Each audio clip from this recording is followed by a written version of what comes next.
Ready ஆயிட்டு இன்னைக்கு பாத்தீங்கன்னா உங்களுக்கு தோசை, அப்புறம் தேங்காய் சட்னி, தம்பிக்கு பாத்தீங்கன்னா ஸ்நாக்ஸ், நபாட்டி, வாழைப்பழம், பேரிக்காய், அப்புறம் கீ ரோஸ்ட் பிள்ளைக்கு, அப்புறம் இப்ப சாப்பிட குட்டி தோசை கேட்டான்.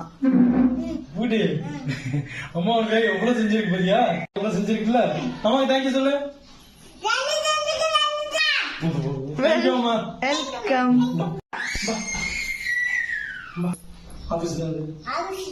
மதிய சாப்பாடா இந்தாங்க, தக்காளி சாதம், அப்புறம் கோவக்காய் பொரியல், ஆனியன் பச்சடி, அப்புறம் அப்பளம். தம்பிக்கு தயிர் சாதம், அப்புறம் தக்காளி சாதம், ஆனியன் பச்சடி.